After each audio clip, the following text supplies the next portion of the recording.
Hello and welcome. My name's Leslie Kraft, and I would like to thank each of you for taking time out of your day to join us for this Lunch and Learn session, Unveiling the PDPM Calendar and the Plethora of Tools to Succeed with PDPM. While there are no handouts to download today, you will receive a recording of today's broadcast, and a copy will be placed on the community in Knowledge.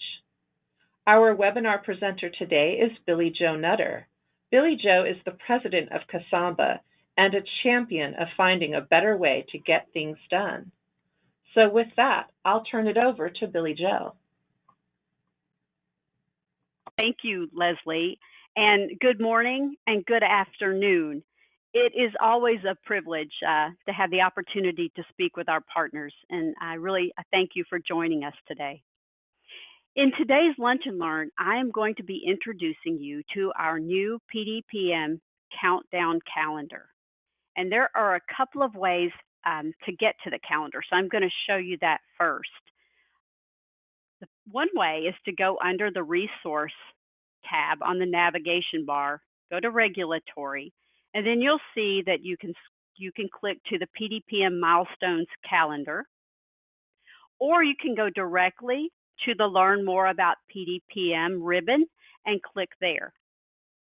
Before we get started, I'll take the opportunity to share one other new component on our website. It's Ask the Expert.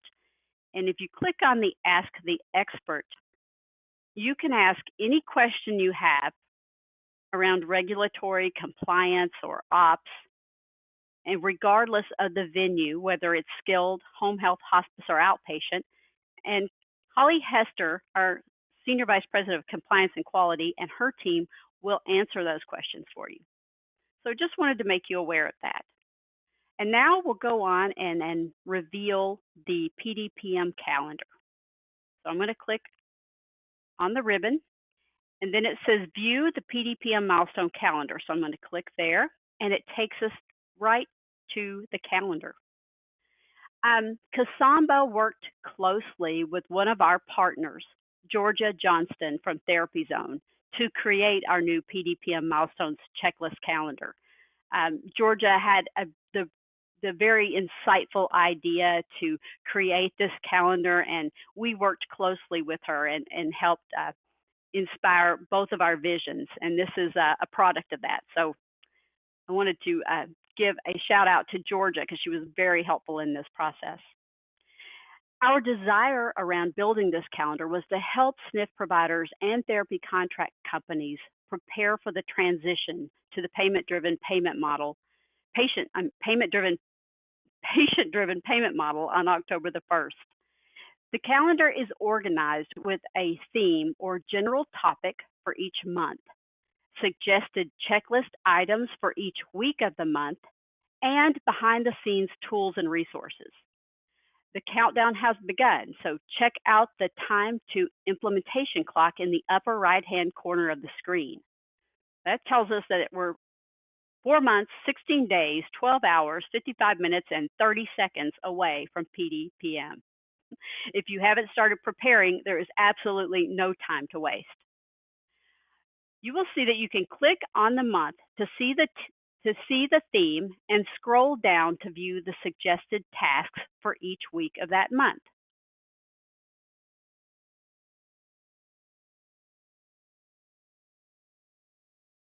Links to documents that you can download are in orange.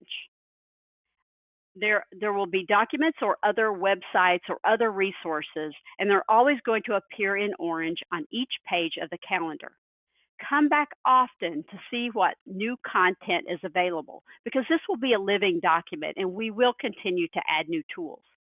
New content will be labeled with an updated on and then the date tag, as additional content and resources will be posted and or linked over the next 4 months.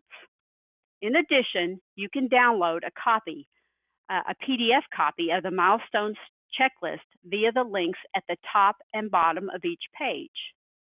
The download, and then there's a download on the bottom of each page.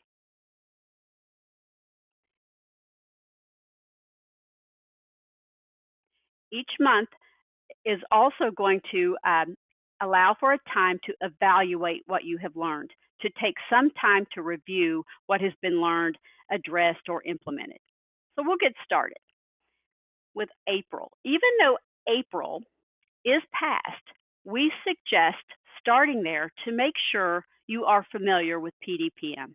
The overall concept of the model, the SNF regulations that do not change, and the key concepts of PDPM, including changes to the MDS assessment schedule, the variable case mix components, section GG, and the importance of ICD-10 coding.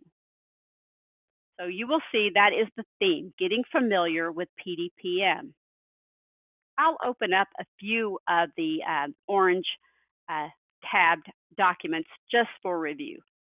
For April, we'll take a look at our restorative assessment template.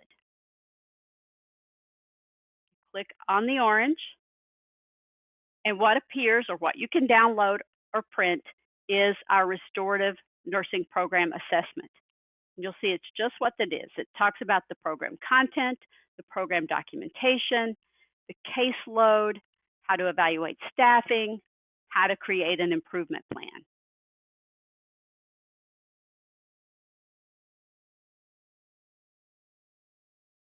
Okay, what I want you to be aware of is that these documents are available for you to download and to use in any way you see helpful. If you want to modify them in any way, make them your own, you are certainly welcome to do so. That is the reason that we completed or put these documents available on the calendar. Another document that I'll show is, and show you how you will download, is if you want to download the PDPM summary document, you do what you always do. I come here a lot, so mine's in there, and you download the document.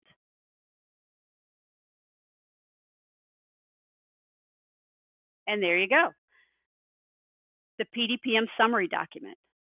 Most of you are very familiar with PDPM, but this is just a good refresher, or if you need to share with staff or new team members, new therapists, or new folks at the facility that you're working in. It's just a nice refresher. All right, please take time after the webinar to review all of the content. I'm going to click on May. In May, the focus is on data, your data. And how does your current RUG category utilization and financial performance translate to PDPM? From a clinical perspective, what does your data show? These are some questions you could be asking yourself now. In addition, not only PT, OT, and speech, but also nursing and non-therapy ancillary data. Do your current MDS assessments accurately reflect the clinical conditions of the patients you serve? This is a good time to be comparing what's actually coded on the MDS to the actual patient's characteristics. And if they're not matching, you have to ask yourself why. What opportunities do you see for improvement? Again, scroll down through each week of the month to see suggested topics and items to address with links to resources from CMS as well as the Therapy MDS Crosswalk, comparing Section GG and Section G to traditional therapy language regarding function. We'll go to that. You can see all the content here. And I want to show you on these on the Read More tabs, it means that there's more information. And here is the Therapy, the MDS Crosswalk that pops up and just helps you to compare.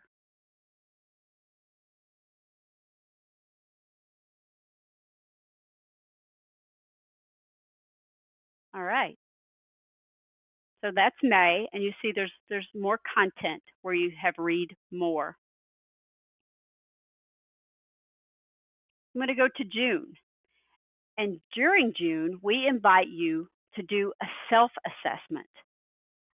This is an opportunity for you to step back and assess your people and your processes. What is working? and what is not working.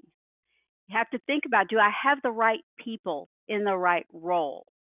Do you need to make changes? And if so, what training and support do you need to offer? One of the items you may want to look at is the role-based assessment tool. Clicking on the orange, it takes me to a role-based assessment checklist going from admissions and intake coordinators to MDS coordinators to nurse managers and directors of therapy. Different skill sets are going to be needed in the new reimbursement world. The change to PDPM and really the shift in the entire industry away from minutes and volume means there are different skill sets needed in your leaders and clinicians. So take time to look at this critically now and save time and potential problems later as you tackle the transition. Our greatest challenge may very well be operationalizing the patient-driven payment model.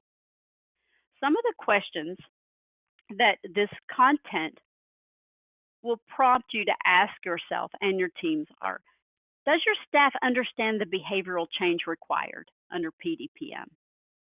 Does the care plan accurately reflect the care being given?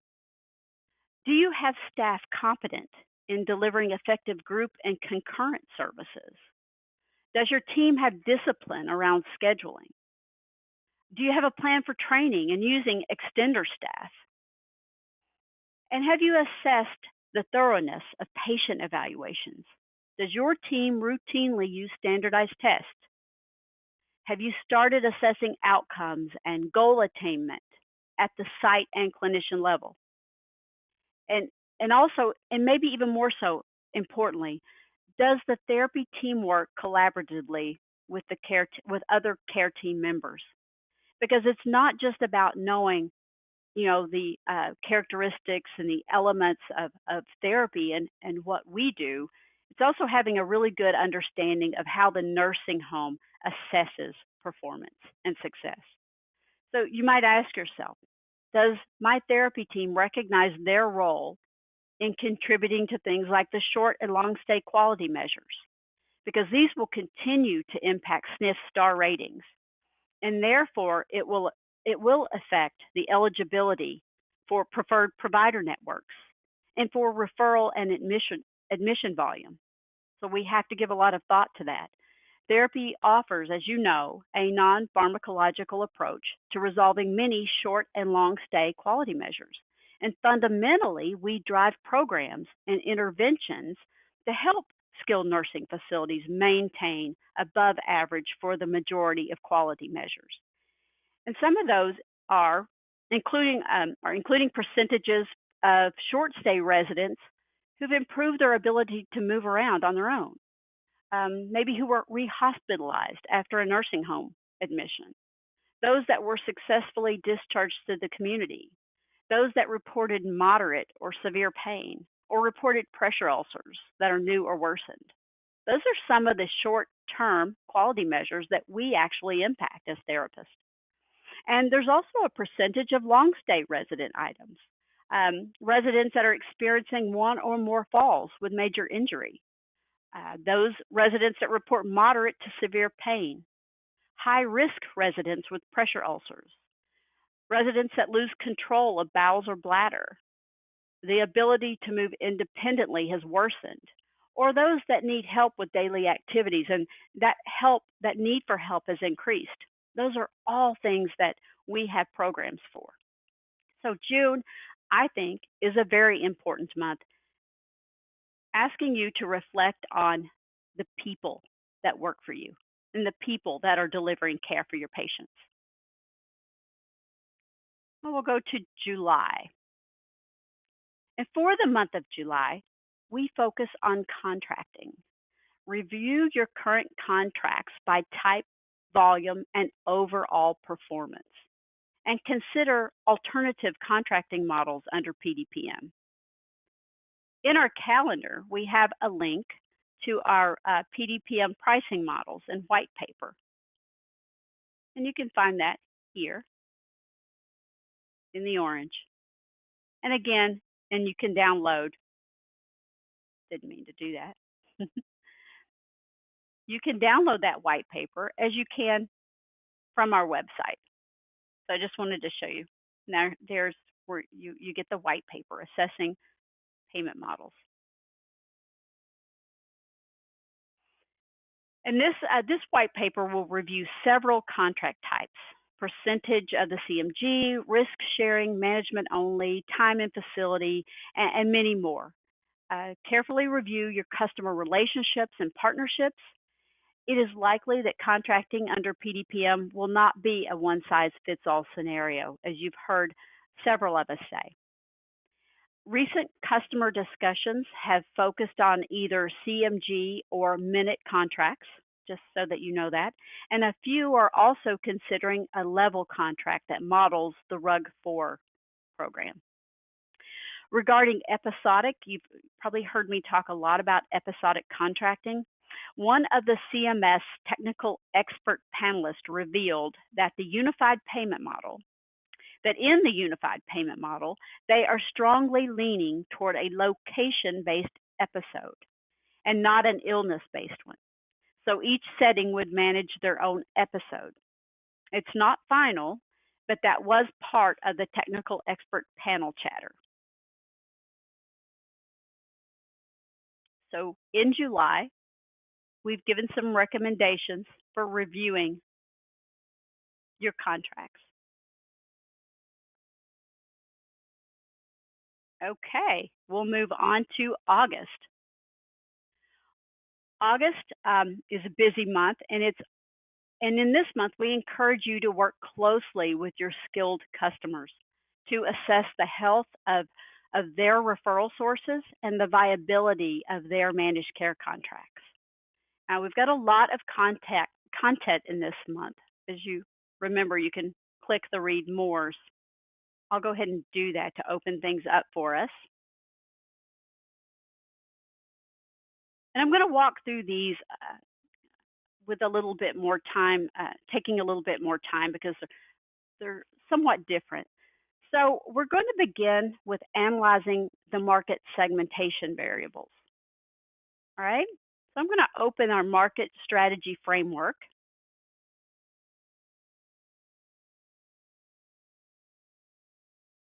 And this is what it looks like. And again, we invite you to use these forms in any way that makes sense. But when you're looking at this, we created this with this in mind. Healthcare providers have to become very proficient in communicating their value proposition. So helping your customer or your skilled nursing facility figure out what is it that we do well? What do we do better than the competition?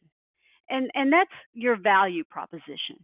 And in this table, you would list your locations and then kind of start defining what that means.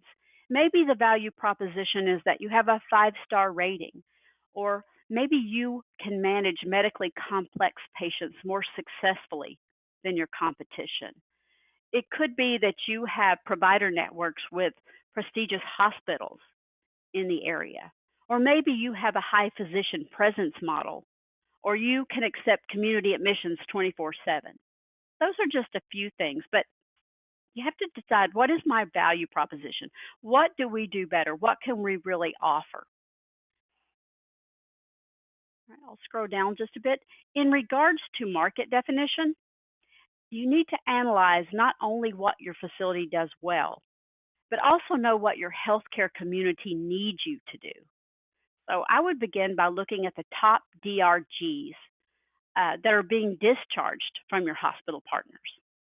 I mean, you may find out that the need for you in your area is to provide more COPD programming or disease management. But you really have to analyze what's needed and then analyze the strength of those clinical programs. Keep scrolling down. Look at the facility and the therapy payer mix. What is this telling you?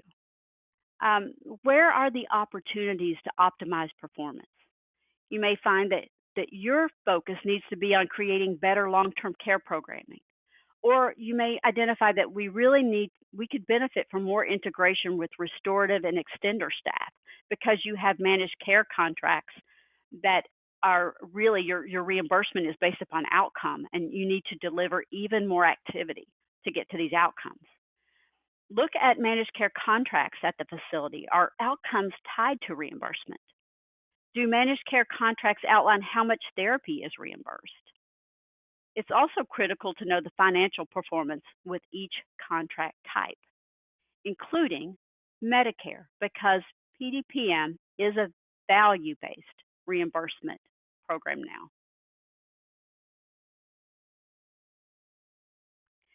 Also look closely at the type of patients being admitted to your facility. Do you notice a trend in diagnosis? How successful is your team at achieving outcomes for these populations? Take note of which hospitals the referrals are coming from and which hospital systems maybe aren't strong referral sources yet. Also, you need to look at, does your facility participate in any ACOs, hospital networks, or bundled care programs? What are the performance criteria? And how are you performing against those criteria? What is the readmission rate?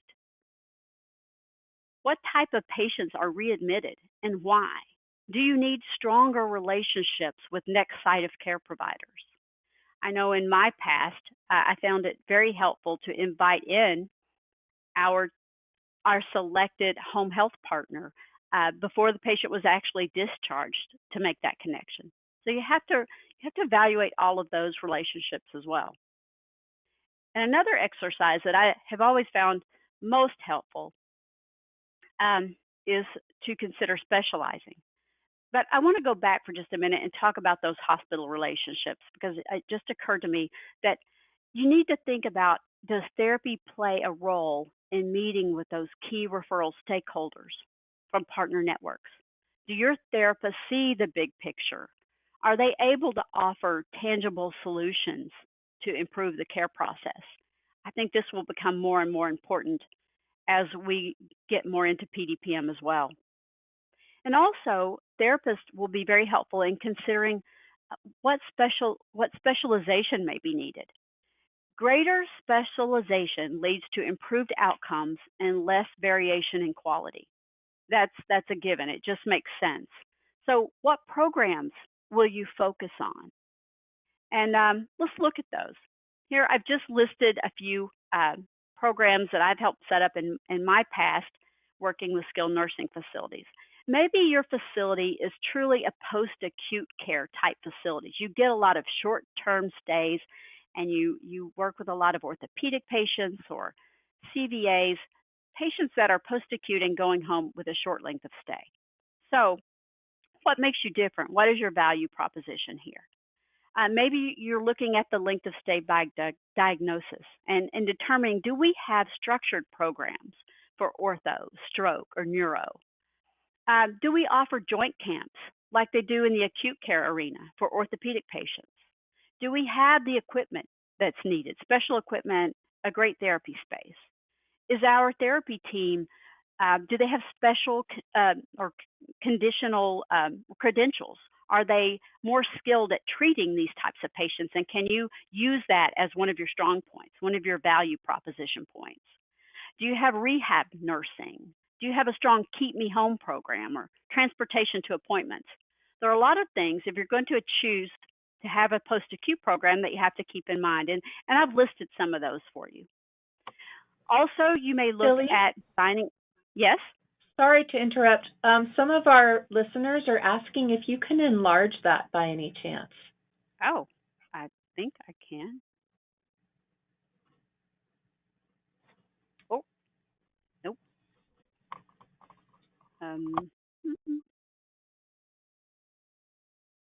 I can. Yes, I can. I figured it out. Thank you. I got it. Got it, Leslie. Thank you. Got it right there. Yeah. Yes, I can enlarge it. And I should have done that already. But you can download this as well. And all of this is there for you. But we had kind of walked through the post-acute care programming, but you may also think about a disease management program, and think about what makes you different here. Do we have specialized nursing? Do we have specialized therapy? Do our therapists, have they been trained in treating these medically complex patients? Do we have a high physician presence model?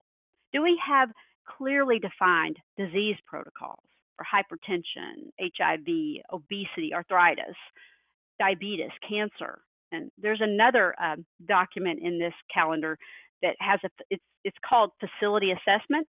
It talks about all those symptom protocols that you should have in place. So you may want to look at that too. But for disease management, you may want to tout that we have telemedicine or a nocturnist program, so that if something happens in the middle of the night, there's a resource. You may make sure you have wound rounds and a strong restorative program, and hospice and palliative care programming.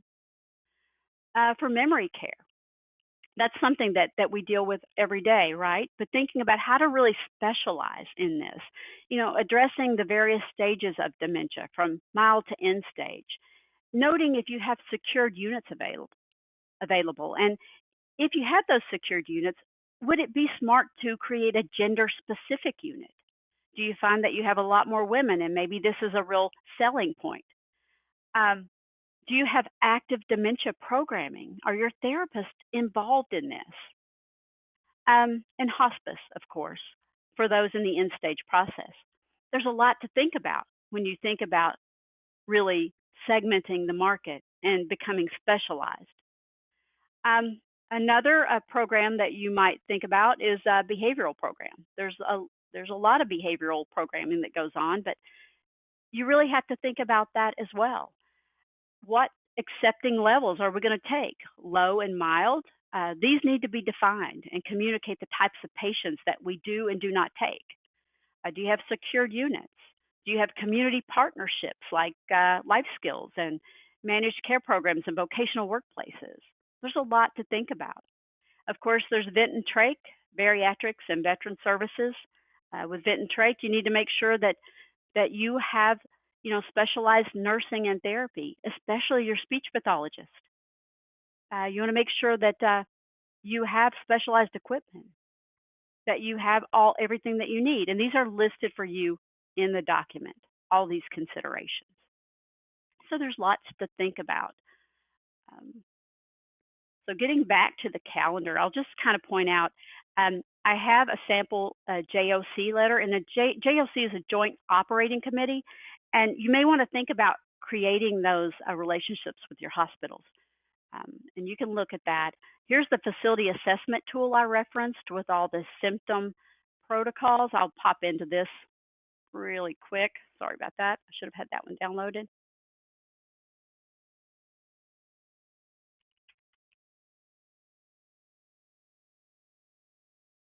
I'll just want to show this one to you quickly. Here it is. And it's a facility assessment tool, and it goes everywhere from, how you conduct medical assessments, to how does your admission process work, to what are your capabilities, how much therapy do you provide, what are your bariatric capabilities, do you have the equipment, respiratory wound. It goes through all of that and ask you to think about your programs. And then the symptom-related protocols. What do you do if someone stops eating or falls or has chest pain or dehydration? Having those planned protocols in place helps you respond more quickly and adequately. That's just another tool for you to download and use. It's a Casamba generated tool, so feel free to do with it as you want. We're putting it out there for use. We have some discharge readiness tools available for you and next site of care questionnaires. See everything that's available. And again, just to reiterate that at the end of every month, we ask you to evaluate what you've learned. And you can download this calendar in a checklist format so you can keep yourself on task. Okay. And finally, in September, we suggest taking some time to assess your place in the market, where you are and where you want to be. Consider your messaging approach and your branding approach, as well as using a clinical grid to optimize the admissions process and help direct your marketing efforts around specialty clinical services. Then move into optimization of the processes and systems you have educated on and implemented in preparation for October 1st. Focus on therapy and nursing, discharge readiness, clinical pathways, groups, restorative nursing, care transitions, interdisciplinary meetings, and what is working well and what needs to be continued to be focused upon. So this calendar just helps remind you of what all of you already know. The document I would like to show you from September is the clinical grid that I mentioned. I've used this before and with nursing facilities, and it's extremely helpful in advancing the admissions process. And that's going to be the name of the game as it is today. This is what it looks like. Now, you can create it any way you like. I chose with the stoplight format because that seems to be a common nursing home theme or format theme. But this is a clinical grid. And creating a clinical grid allows a facility to accomplish critical goals. Identifying patient conditions and or services that can be managed or cannot be managed is important to improving admission readiness. This grid is also a great marker for identifying opportunities to broaden training and educational initiatives. Update it on a quarterly basis to reflect changes in offering. And I'll just explain how this is laid out. The green columns, and these are where you put your facility names, okay? Each line is for one facility. And these are saying, okay, we can readily accept and take care of these conditions. You know, they say, can your facility handle G-tube and J-tubes? You know, can they handle dementia care, basic wound care? Can they deal with an old trach? You know, not a new or weaning trach, but one that's been in place for a while. And so you just say yes or no here. You say a Y or an N. And you're working, you can make it green or you can make it red, or you can say it's an emerging talent that we have. But it helps you figure out what kind of patients are we good at treating and what do we have the resources for.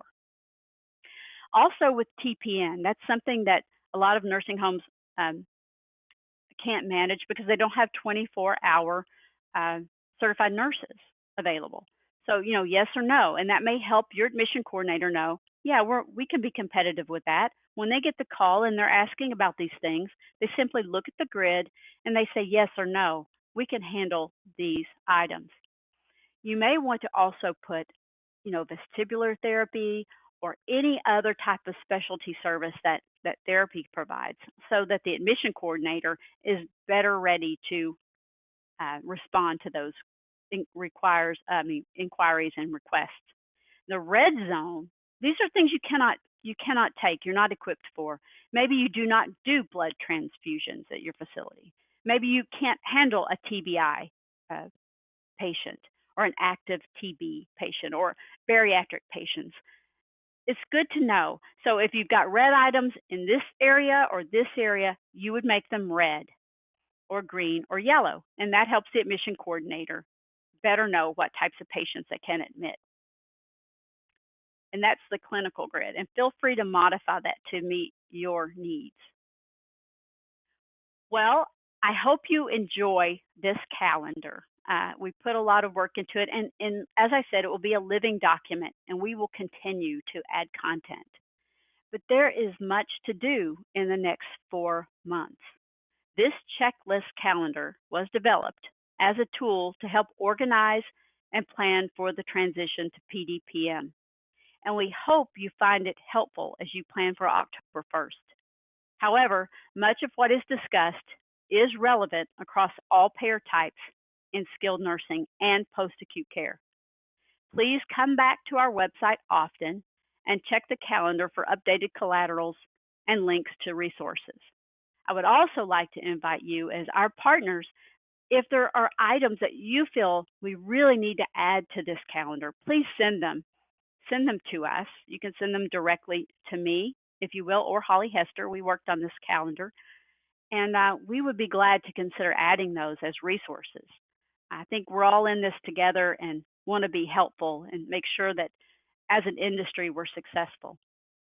We're also doing a calendar for PDGM.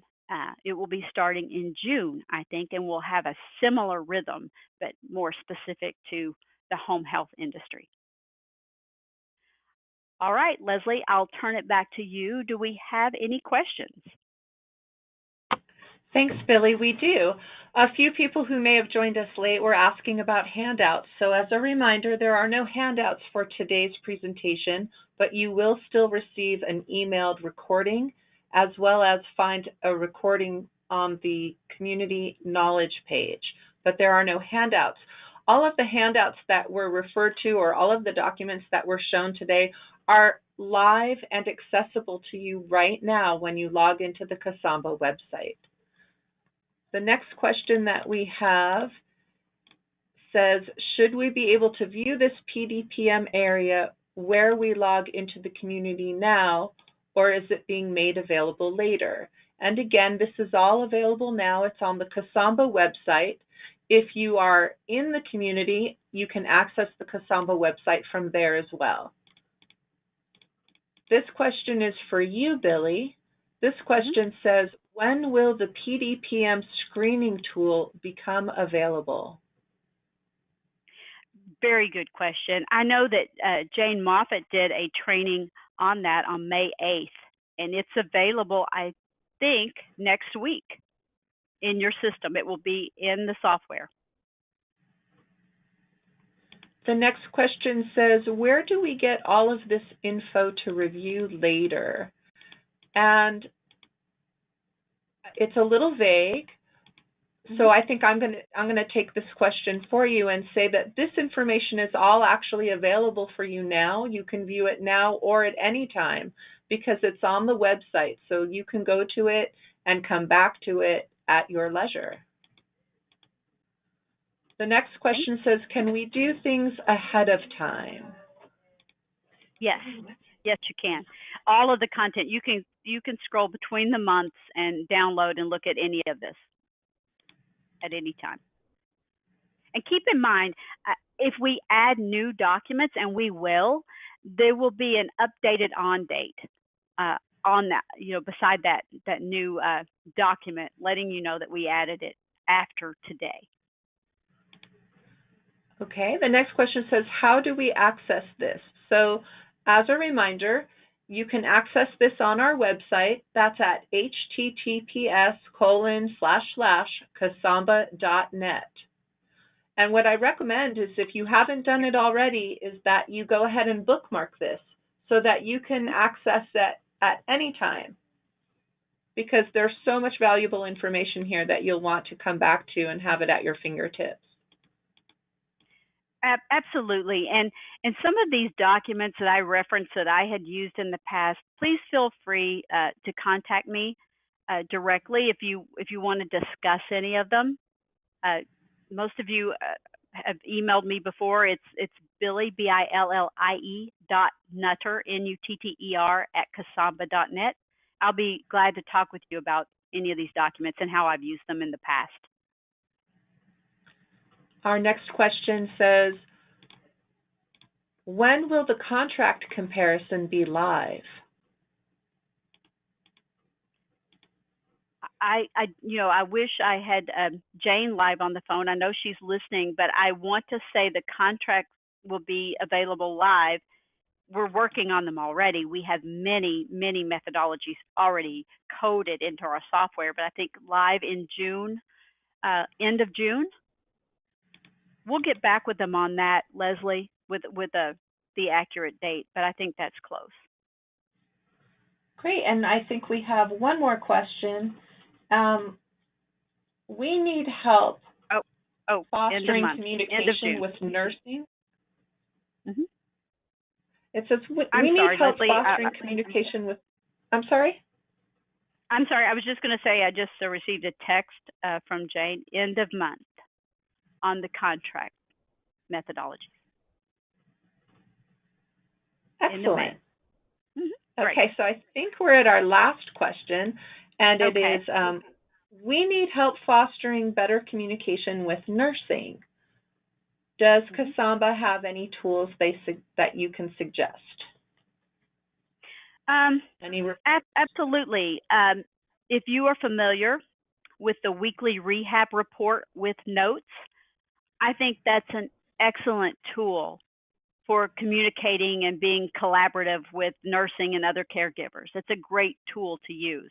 If you're not using it now, I suggest you check that out. It's the weekly rehab report with notes. And Billy, is it the with notes version that has the GG items on it? Yes. Great. All right, well, that wraps up all of our questions. So if you think of any other questions on this topic, please feel free to reach out to us directly or contact our customer support team. Again, I thank you for joining us today and want to remind you that you will receive a recording of today's session via email, and there will be a posting of it on the community in Knowledge. Please check your email for our Lunch and Learn schedule and join us next week for the Casamba Analytics Lunch and Learn session. We look forward to you joining us again soon. Bye-bye. Goodbye.